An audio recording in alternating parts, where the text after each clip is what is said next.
1,00,000 మంది శివభక్తులతో కలిసి మహారుద్రాక్ష పూజలో పాల్గొనండి. వెంటనే కాల్ చేసి మీ పేరును నమోదు చేసుకోండి. హాయ్ హలో నమస్తే, welcome back to Suman TV. Present మనతో పాటు ఉన్నారు corporate soft skills trainer Madhuravani గారు. నమస్తే మ్యామ్. నమస్తే అండి. మధురవాణి గారు, మనం లే ఆఫ్స్ గురించి మాట్లాడుకుంటే ఇండియాలోనే అనుకున్నాం, కానీ ఇది ఏంటంటే అమెరికా వరకు కూడా వెళ్ళిపోయింది. పెద్ద పెద్ద ఐటీ కంపెనీస్ ఏవైతే ఉన్నాయో, మెటా, అమెజాన్ కానీ, ఒరాకిల్, ఇలాంటివన్నీ కూడా ఇప్పుడు ఐటీ వాళ్ళందరినీ కూడా టార్గెట్ చేస్తున్నాయి. ఇప్పుడు ట్రంప్ కూడా ఇమిగ్రేషన్ రూల్స్ అనేవి స్ట్రిక్ట్ చేశారు. 60 డేస్లో కనుక మీరు కొత్త జాబ్ వెతుక్కోపోతే, ఎవరైతే లే ఆఫ్ అయ్యి బయటకు వచ్చేసారో 60 రోజుల్లో కొత్త జాబ్ వెతుక్కోపోతే మీరు తిరిగి వెళ్ళిపోవాల్సిందే అనేది ఒక 60 డేస్ గ్రేస్ పీరియడ్ ఇవ్వడం జరిగింది. ఎందుకు ఐటీ వాళ్ళపైన ఎందుకు టార్గెట్ చేశారంటే, ఫస్ట్ మెయిన్లీ చూసుకుంటే ఏఐ ఒక్కటి వచ్చింది. సో ఏఐ ఏంటంటే ఐటీ వాళ్ళని ఈజీగా రీప్లేస్ చేస్తుంది. మనం సాఫ్ట్వేర్ కోడింగ్ కానీ, టెస్టింగ్ కానీ, వీటన్నిటి ఈజీగా ఏఐ రీప్లేస్ చేస్తుంది. సో కంపెనీస్ ఏం చేస్తున్నాయి, వాళ్ళకి అంటే ఇప్పుడు ఉన్న బెనిఫిట్స్ కానీ, లేకపోతే వాళ్ళకి వచ్చే ప్రాఫిట్స్ అన్నీ బాగున్నా కానీ ఏఐతోని రీప్లేస్ అయినప్పుడు మనం ఎందుకు కాస్ట్ కటింగ్ చేయకూడదు అని చెప్పి అందరినీ లే ఆఫ్ చేస్తుంది. సో మొత్తం యూఎస్లో 144 కంపెనీస్ లే ఆఫ్ చేయడం జరిగింది. 144. దీంట్లో 1,10,000 పీపుల్స్ అంతమందిని తీసేశారు. మళ్ళీ దీంట్లో 70% మన ఇండియన్స్ వాళ్ళే ఉన్నారు. సో 70% అంటే మనం కంపేర్ చేసుకోవచ్చు 1,10,000లో ఎంతమంది మన ఇండియన్స్కి దెబ్బ తగిలిందో. అండ్ దీంతో ఏంటంటే ఇప్పుడు మన యూఎస్లో ఒక రూల్ ఏంటంటే, మీకు జాబ్ వెళ్ళిపోయింది అనుకోండి, వీళ్ళందరూ వర్క్ వీసా మీద వెళ్ళారు కదా, జాబ్ వెళ్ళిపోతే మీరు 60 డేస్లో వీళ్ళు ఐదర్ కొత్త జాబ్ అన్న తెచ్చుకోవాలి, లేకపోతే వేరే మీరు ఇంకెళ్ళిపోవాల్సింది కంట్రీ నుంచి, కంట్రీలో ఉండకూడదు. సో కొందరు ఏం చేస్తున్నారంటే ఇప్పుడు H1B నుంచి టూరిస్ట్ వీసా కూడా చేస్తున్నారు. సో టూరిస్ట్ వీసా చేసుకుంటే ఏంటంటే వీళ్ళకి కొంచెం టైం దొరుకుతుంది. అంటే ఇప్పుడు మనం అక్కడ ఏఐ వల్ల మొత్తం లే ఆఫ్సే ఉన్నాయి. ఈ లే ఆఫ్ సిచ్యువేషన్లో జాబ్ రావడం చాలా కష్టం. అది కూడా 2 monthsలో రావడం ఇంకొంచెం కష్టం.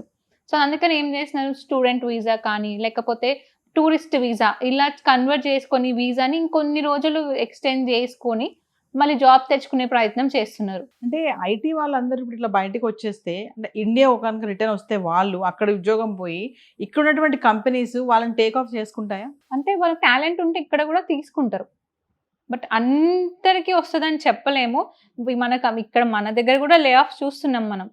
ఎందుకంటే ఇప్పుడు వాళ్ళు అక్కడ కోడింగ్ టెస్టింగ్ చేసి ఇక్కడ కోడింగ్ టెస్టింగ్ వాళ్ళకు కూడా ఏఐతోని మనం రీప్లేస్ చేస్తున్నాం. కాకపోతే వాళ్ళు వచ్చిన తర్వాత వాళ్ళ టాలెంట్, ఇప్పుడు మనం అక్కడ నుంచి వచ్చిన వాళ్ళందరూ మళ్ళీ కంపెనీస్కి వెళ్తున్నారని లేదు. మనం ముందు మాట్లాడుకున్నట్టు డిఫరెంట్ జోన్లోకి వెళ్ళిపోతున్నారు.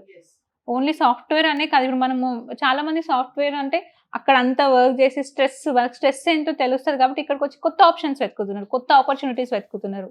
అంటే అక్కడ సాఫ్ట్వేర్ నుంచి వదిలేసి వేరే అంటే లైక్ అగ్రికల్చర్ కానీ, ఫార్మింగ్ అని, లేదా బిజినెస్ పెట్టుకుంటున్నారు. చాలా మన ఈ మధ్యకాలం చాలా ఆర్టికల్స్ కూడా వచ్చాయి. సాఫ్ట్వేర్ ఇంత ప్యాకేజ్ ఉన్నటువంటి సాఫ్ట్వేర్ జాబ్ వదిలేసి కొంతమంది వదిలేస్తున్నారు, కొంతమంది ఉద్యోగాలు పోతున్నాయి అనుకోండి. అంటే ట్రంప్ ఇమిగ్రేషన్ రూల్స్ ఎందుకు ఐటీ వాళ్ళపైన ఎందుకు టార్గెట్ చేసింది అంటే, ఇప్పటి వరకు H1B వీసా కానీ, గ్రీన్ కార్డ్ కానీ, అక్కడ వలస వచ్చినటువంటి వాళ్ళపైన కానీ టార్గెట్ చేయడం చూసాం. ఇప్పుడు మళ్ళీ ఏంటంటే ఐటీ వాళ్ళపైన ఎందుకు పెట్టారు అని అంటే, ఎందుకంటే మనం ఎక్కువ శాతం మన ఇండియన్ టెక్కీసే ఉన్నారు.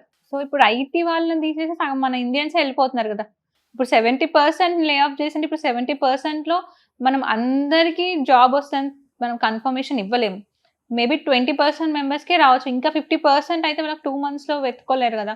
వాళ్ళు ఎంత టూరిస్ట్ వీసా కన్వర్ట్ చేసుకున్నా వాళ్ళు max to max 6 months time ఉంటుంది.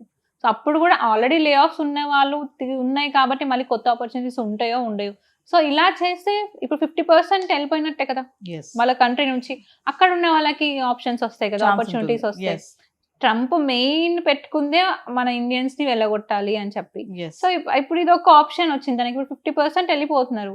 సో అది వాళ్ళ బెనిఫిటే కదా, వాళ్ళ కంట్రీ వాళ్ళు కూడా కోరుకునేది అదే. ఏ ఇంపాక్ట్ వల్ల పెద్ద పెద్ద కంపెనీస్ ఇలా లే ఆఫ్లు చేస్తుంటే మరి చిన్న చిన్న కంపెనీస్ ఉంటాయి, మరి వాళ్ళ సంగతి ఏంటి? అందులో ఉద్యోగాలు చేసే వాళ్ళ పరిస్థితి ఏంటి అంటే, వాళ్ళకు కూడా లే ఆఫ్ తప్పవండి. ఇప్పుడు పెద్ద కంపెనీస్ అంత బెనిఫిట్ ఉన్న వాళ్ళే, అంత ప్రాఫిట్స్ వచ్చిన వాళ్ళే లే ఆఫ్ చేస్తున్నారు.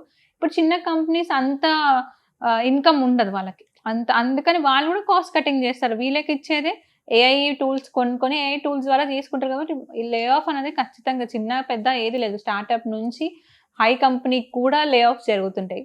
అంటే ఈ ఆర్టిఫిషియల్ ఇంటెలిజెన్సీ వల్ల సీనియర్స్కే కాకుండా అప్కమింగ్ ఫ్రెషర్స్, అప్కమింగ్ ఎవరైతే ఫ్రెషర్స్ యంగ్స్టర్స్ ఉంటారో, అప్పుడు ఎడ్యుకేషన్ క్లోజ్ చేసుకుని అయిపోయి వచ్చే వాళ్ళు ఉంటారో, వాళ్ళకు కూడా ఎఫెక్ట్ ఉంటుందా? వాళ్ళకు కూడా ఉద్యోగాల కొరత ఉంటుందా ముందు ముందు అని అంటే ఏఐ వల్ల? ఫస్ట్ స్టార్టింగ్ ఉండేదే మిడ్ లెవెల్ స్టార్టింగ్ నుంచి వాళ్ళకే ఎక్కువ ఉంది ఇప్పుడు ఏఐ వల్ల ముప్పు. అంటే సీనియర్స్ కూడా ఉంది, కాకపోతే ఇవి ఇంకా ఇప్పుడు ఫస్ట్ లెవెల్ ఆఫ్ జాబ్స్ ఏంటంటే ఈజీగా రీప్లేసబుల్ అవుతారు. Yes. టెలికాలర్స్ ఉన్నాయి, ఆల్రెడీ చాలా మంది రీప్లేస్మెంట్ అయిపోయింది. మరి ఇప్పుడు మనకు చాలా కాల్స్ వస్తున్నాయి, మనం మనుషులు అనుకొని మాట్లాడుతున్నాం కానీ అక్కడ మాట్లాడేది ఏఐ. AI. చాలా కాల్స్ కానీ ఇప్పుడు రిసెప్షనిస్ట్ కానీ అన్ని కూడా మన వాళ్ళు ఏఐతోనే చేసేస్తున్నారు. సో ఈ ఏఐ వల్ల ముప్పు అనేది చిన్న నుంచి పెద్ద అన్ని లెవెల్ ఆఫ్ పొజిషన్స్ కి మనం రీసెంట్ గా మాట్లాడుకున్నాం, సీనియర్స్ ని కూడా తీసేశారు Yes. అని. 40 years ఉన్న ఎక్స్పీరియన్స్ అతన్ని కూడా తీసేశారు లే ఆఫ్ వల్ల అని. సో కంపెనీస్ ఏంటి ఎంప్లాయీస్ గురించి ఆలోచించట్లేదు, వాళ్ళ కాస్ట్ కట్టింగ్ గురించి ఆలోచిస్తున్నారు, వాళ్ళు ఎట్లా బెనిఫిట్ అనేది చూస్తున్నారు. కానీ ఇప్పుడు వీళ్ళు ఇన్ని రోజులు మనతో లాయల్ గా పనిచేస్తారు ఎంప్లాయీస్ కి, వాళ్ళ అది బెనిఫిట్ లేదు. చూడట్లేదు. Yes. సో అంటే ఇంక నమ్మకం దాంతో పని లేదు, పని లేదు. ప్రొడక్టివిటీ వచ్చిందా లేదా. అంటే మేడం ఫైనల్ ఒక విషయం చెప్పండి, అంటే 60 days లో కనుక వేరే జాబ్ రాకపోతే వాళ్ళు తిరిగి వెళ్ళిపోవాల్సిందేనా? ఖచ్చితంగా వెళ్ళిపోవాల్సింది, మీరు ఒక్క రోజు కూడా ఎక్స్ట్రా ఉండడానికి లేదు. ఇన్ కేస్ మీరు చాలా మంది వేరే దారులు వెతుకుతుంటారు, షార్ట్ కట్స్. ఇప్పుడు మనం ఇది అనుకున్నాం టూరిస్ట్ వీసా లేకపోతే స్టూడెంట్ వీసా కూడా చేశాను, కానీ దానికి కూడా చాలా స్ట్రిక్ట్ చేస్తున్నారు.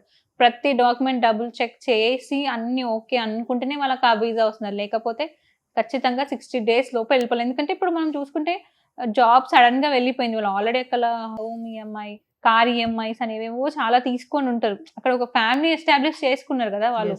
2 months లో వదిలి వెళ్ళాలంటే వాళ్ళు ఎంత స్ట్రెస్ కి గురై ఉంటారు ఫ్యామిలీతోని. అది కాకుండా వాళ్ళ స్టేటస్ అంటే ఇప్పుడు యుఎస్ నుంచి ఇండియా వచ్చే వాళ్ళు, అది కూడా జాబ్ వెళ్ళిపోయి వచ్చింది అనుకుంటే ఆ రిమార్క్ ఎలా ఉంటుంది, ఒక చాలా మెంటల్ డిప్రెషన్ కి గురవుతున్నారు మన ఇండియన్ టెక్కీస్ అక్కడ.